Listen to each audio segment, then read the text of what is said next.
When I go back to the beginning of why I started Goodr, it really is rooted in a personal journey of my own.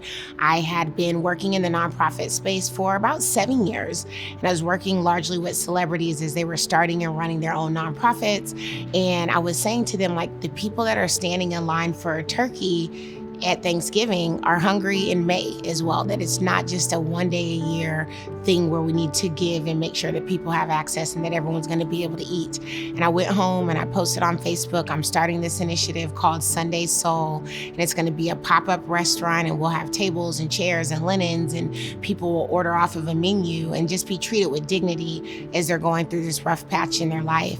4 years later, a 15-second clip video went viral on Facebook that someone had shared, and all they said was, "Look what this group did for the homeless community in Atlanta." And I woke up one morning to just millions of views and friend requests and thousands of comments. And as I was reading through the comments, people kept on saying, "This is so amazing. Who donated the food?" And the truth was no one. I was couponing, price matching, cooking all this food myself. And I started to think, like, I should figure out how to get food donated and get it to people in need. And so a Google search leads me down this really deep rabbit hole about food waste. And I'm like, what? And I really was so shocked to learn how much food goes to waste in this country while so many people were going hungry. And I was like, I'm gonna solve this. I'm gonna create a company to get this perfectly good food to people in need. And that was kind of the early impetus that got us started. The problem of food insecurity and waste is massive. To give you guys a little bit of a scope, if you will, we're wasting about 80 billion pounds of all the food that we produce every single year. And if food waste itself was a country, it would be the third largest country in the world. So this is a lot of perfectly good food that goes to waste. In the United States alone, the estimate is that we waste about 40% of all the food that we produce. So not quite half, but nearly 40% of all the food that we are producing is going to waste. And why that's a problem is in a state like Georgia, 1 out of 9 Georgians go hungry. And those numbers are harder for children and harder for seniors. So this is a big problem. So we're wasting perfectly good food, yet we have people that are going hungry. I think I realized that hunger was a logistics problem pretty early on. I was reading how much food was going to waste and seeing all the people that were going hungry. And I was like, well, where's the correlation here? How is this happening? And what I realized was it's going to waste because waste is something that is logistically a solution for businesses that have trash. They put it in a bin, a waste company comes and picks it up, and then they put it in landfill and dispose of it.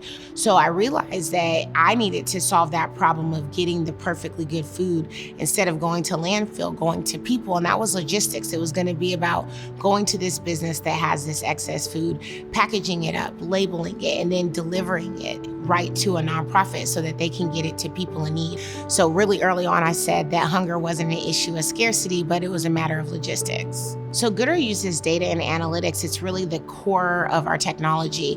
What we do is we track what the items the customers are wasting the most, right? So what are the things that you're wasting on a constant basis? Because you really can't manage what you don't measure. And so we're helping them measure their food waste. So we can categorize everything it is that they're wasting, what they're wasting the most, what their tax savings are for the items that they're donating. And we actually roll all of this data up in a really great chart that shows them how much of the food is getting donated, what may be getting recycled, what's going to landfill, how much they're saving, and what their sustainable impact is on this community. So we're showing them how much CO2 emissions they're literally keeping out of landfill and out of our air. Entrepreneurship is very hard, and I think no one says that part. I think a lot of people champion and go and be an entrepreneur, start your own business, run your own company, live your dreams, don't go work for someone else and live their dreams. But it is tough and it's lonely. A lot of days it's tough. You have everybody's livelihood basically in your hands. Like your company's success is responsible for people paying their mortgage, people putting their kids through college, feeding their own families. And so that could definitely be a lot to bear. I think the secret to kind of staying power is doing something that's bigger than yourself. And that's how I keep going, is that every single day I'm really doing something that matters, and I'm helping people in their darkest hours and giving them hope and giving them food and giving them an opportunity to operate and be their best selves.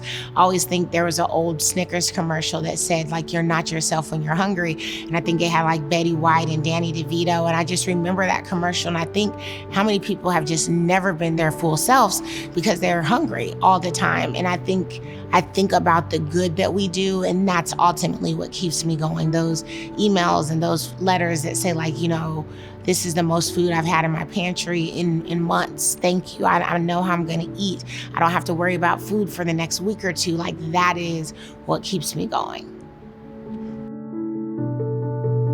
When I say leading with people first, that is one of the biggest core values here at Goodr, and it's really my guiding principle. I think I always go back to what we learned when we were in kindergarten. A lot of people forget this.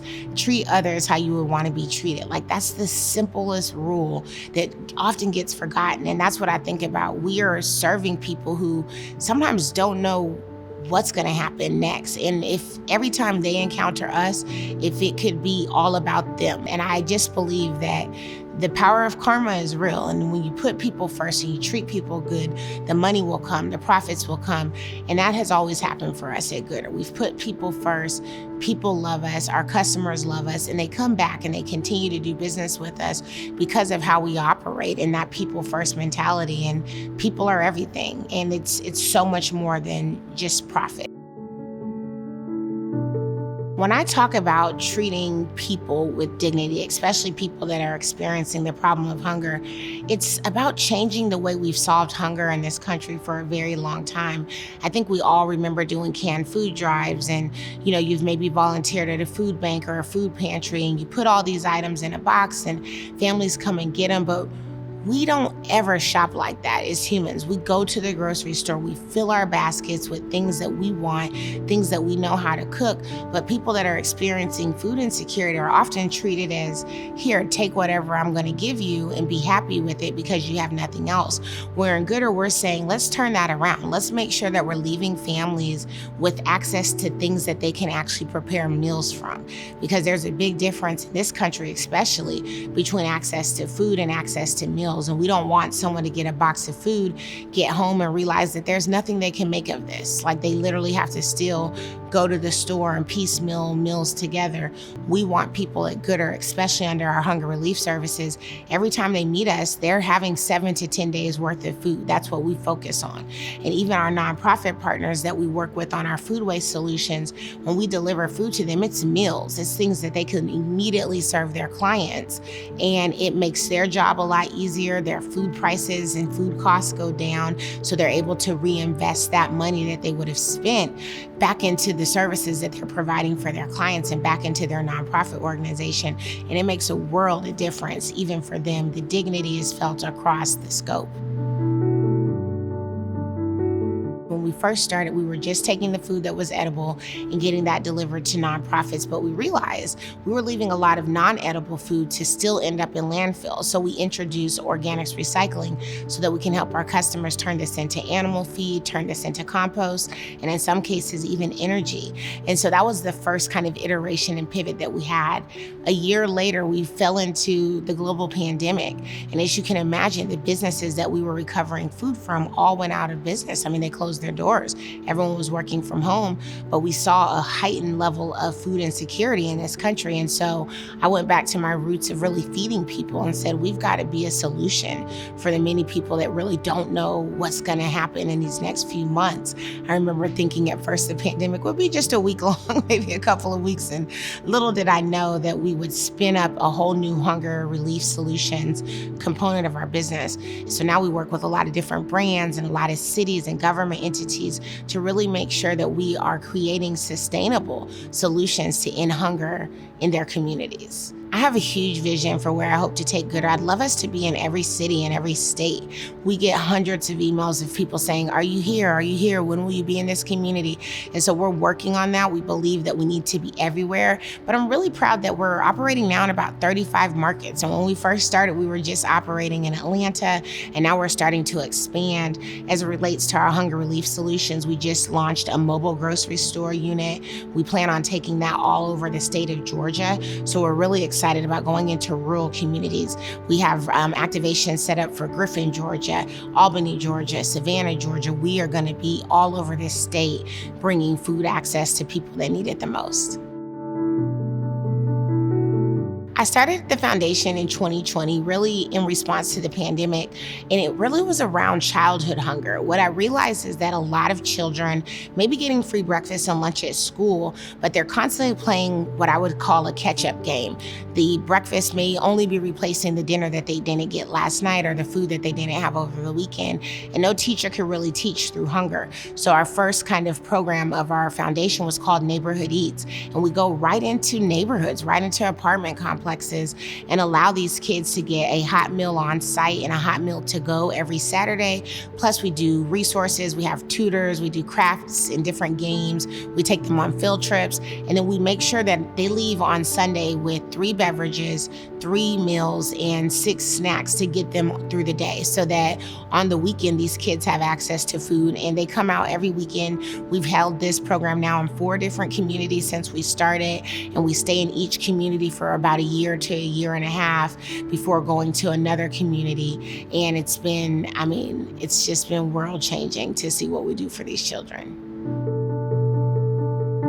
We live to make sure that one day everybody may be able to eat, and it feels really great to do this work, and it could not be done without people that are committed to the problem, committed to ending this massive problem that's plagued us for years, and that is hunger and food waste. And more than anything, we are committed to the solutions. We're committed to creating a better tomorrow for everybody that comes in touch with us. And so I'm so grateful to everybody at Goodr. Couldn't do it without you. I love you and appreciate you. And that love and appreciation isn't just from me, it's from everybody that we serve.